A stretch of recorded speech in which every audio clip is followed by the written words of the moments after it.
everyone, and welcome to week 2 of English 120. This week, we will be beginning to work on, we'll begin work in English 95 as well. So just be aware that there's 2 shells on Canvas that you're going to be working in. But let's start with English 120. So begin by watching this lecture, which you're already doing. Good job. I'm going to introduce you to the next topic that we're going to be working on, and that's the Dust Bowl. The Dust Bowl is a catastrophic event that happened in the 1930s in the Midwest, and we're going to be watching a two-part documentary about the Dust Bowl that was created by Ken Burns. It's a brilliant documentary, and I think you guys will really enjoy it. We're also going to begin working in the Bedford Researcher, our textbook, so hopefully yours has come by now. In the English 95 shell, you'll be doing your first writing exercise, and you'll have the option of working on that together or visiting the Writing Center together as well in our live session. The time will be announced after I get all of the feedback in as to when you guys are available to meet. So what are you going to learn this week? You're going to learn how to think critically about the documentary that we're watching. You're going to understand research as a conversation. You're going to participate in pre-writing activities. You're going to reflect on your journey as a writer, and you're going to learn how to use the Writing Success Center, which is going to be a very important tool to learning how to write academic research. So what do you need to complete this week? You need to watch this lecture. You need to review Module 2 that's in a research module. So you need to click through the content. And I promise this time the test is the correct test. Sorry for any issues with last week's. And your quiz will be due on Thursday, August 27th at 11:59 p.m. Just a reminder that these quizzes are 20% of your grade, so really go slowly and take care with these. You're going to watch the video, The Great Plow Up, which is the first part of the documentary. It takes about 2 hours, so give yourself time. And then you're going to write a response. We're going to have a discussion about this documentary, similar to the discussion we've already had and about you. And great job with that, you guys. You guys are going to post answers to some questions and then respond to your peers' answers. You are also going to complete your research journal number 1. These are pre-writing techniques that you're going to learn about when you read the Bedford Researcher Chapter 1. And these will be due on Thursday, August 27th at 11:59 p.m. There are also 2 assignments that you need to complete in your English 95 shell. I'll give you more information about that when you log into English 95. But for the time being, just know you're going to be writing your first writing exercise on your writer's self-reflection journey, and we'll be hosting the Writing Center staff in an orientation. And if you can't come to our scheduled time, then you'll need to visit the Writing Center on your own. Details about this will be posted on the English 95 shell.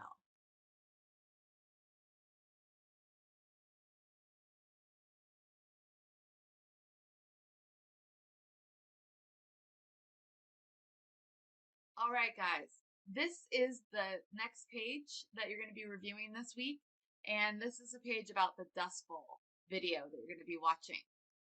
There's a website about the film that I'd love you to take a look at. This is the link to that. You can learn more about Ken Burns here, and to watch the movie, you just click right here. Okay, you can make it large so you can watch it. And while you're watching, I would like you to think about these questions. You're going to watch the film, and after you've watched it, you're going to write a post of at least 250 words where you answer at least one of the groups of questions below. When you are about to post when you're going to choose your question, make sure you've already logged in to the discussion forum so you know which which one of the questions have your peers answered already, so you can answer a different one. If you do end up answering a question that one of your peers has already answered, then I want you to write in conversation with their answer, okay? After you post your own post by Monday at 11:59 p.m., you need to respond to at least 3 of your peers' posts in a way that extends the conversation. And those will need to be at least 150 words each. The posts will, you're going to be graded as you see below, just like last time. Please make sure whenever you post something, you begin with a some sort of a greeting like "Hi, class," right? And then you also run spell check and grammar because you're being graded on this. And then also when you close your post, make sure you say you close by signing your name and use the name that you want people to call you by in this class.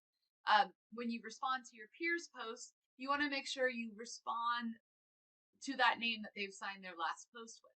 One last thing, a lot of people had trouble with embedding images into their posts last week. You are going to need to embed a photograph or graphic that supports your answer in this piece. Make sure it's embedded, that it's not a link. And let me show you how to do that. So when you go to reply, you'll see this is what it looks like. If you want to embed an image, you are going to upload your image here. So say that I choose an image like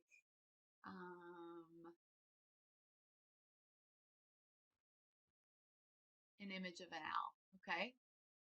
If I submit that, then this giant picture of an owl comes up. If I click on it, image options comes up, and this little box comes over here.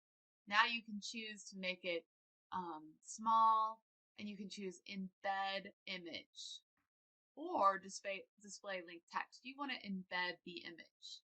Just click done, and you'll see now I have a nice little owl, and I can start my post. Does that make sense? I hope so. All right. The next thing you're going to be doing is I want to talk to you a little bit about the chapter you're going to be reading in the Bedford Researcher.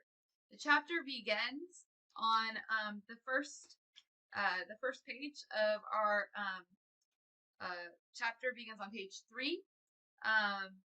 You are going to, I want you to begin to think about writing and researching as it's kind of like joining a conversation, right? So anytime if you're going to walk into a party, you're not going to just walk up to someone and not listen a little bit before you start joining the conversation. It's the same thing with research. Before you do research, you kind of want to feel around a little bit and find out what is being researched here, and who are the experts in this field, and what are they talking about? Okay, that's how you want to begin your conversation. Before you begin writing, you should think about what is the rhetorical nature of the writing situation, right? How do people feel about this subject? Is it something that's controversial, right? Or is it something that is, widely agreed upon, right? That changes the way you approach your topic.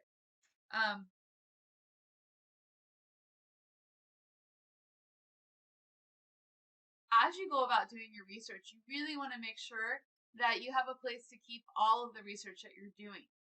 There's different ways that you can do that, because while you're doing research, you're going to find all these different articles and books, and you're going to want a place to keep all this information.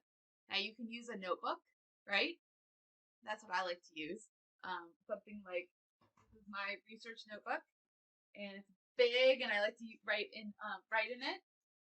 But you can also use a file folder on your phone, for example, or a physical file folder. So, for example, my research on Sonora Bab, I don't know if you can see it, is in this giant box. So this is where I keep all these folders of information with short stories like the one we read last week. But I realize you guys, a lot of you live in a technological age, and you might not want to have physical boxes of things. So you can do this also on your laptop, right? You can create a file folder on your laptop and save all your documents in there.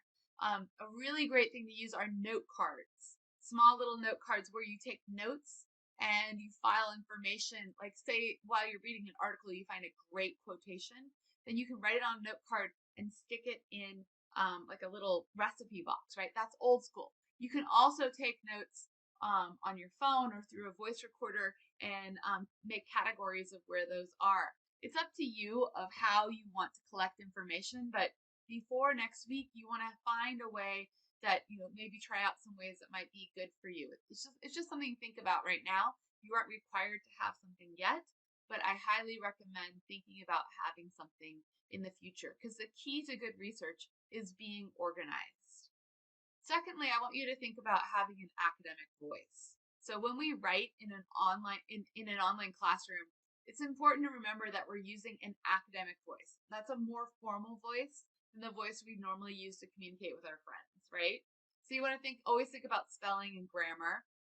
You want to use full sentences, and you want to use evidence to support your claims. And then, as always, in any classroom setting, you want to be respectful. Finally, what I want you to review this week is I want you to go to our library's LibGuide. And you'll see if you click on this, it opens up this web page. Our nice librarian, Nancy McHenry, who hopefully will be visiting us soon, has made this LibGuide for us based on the book that we are reading for this class. Now, all I want you to do is take a look at it. We are going to be using this beginning next week. Oops, wrong one. Sorry. Go back to our page. Okay. So one of your first assignments this week is to take all of that information that you read in chapter 1 of the Bedford Researcher and use it as a way to prepare for an imaginary writing situation. So you're going to assume that you've been assigned a 4-page research paper on one of these topics. You can talk about natural disasters, and that means any kind of natural disaster.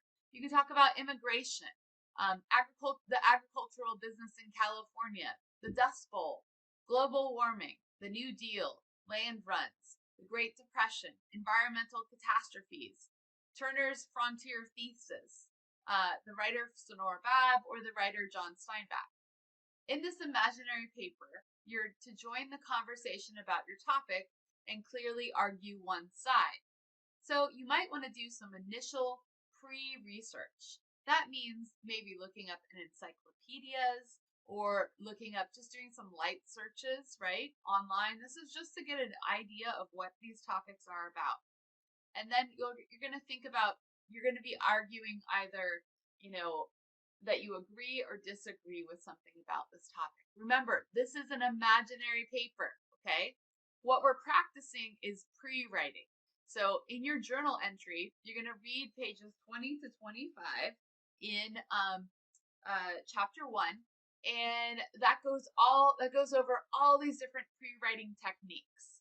And what I'd like you to do is to try out at least 2 of these techniques below. You're either going to try out brainstorming, or free writing, or looping, or clustering.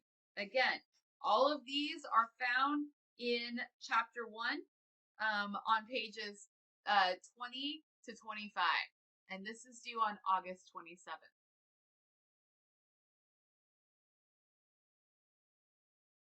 Then you're going to go through Research Module 2. In Research Module 2, you're going to go over the dynamic process of research and writing, writing before researching, and writing while researching.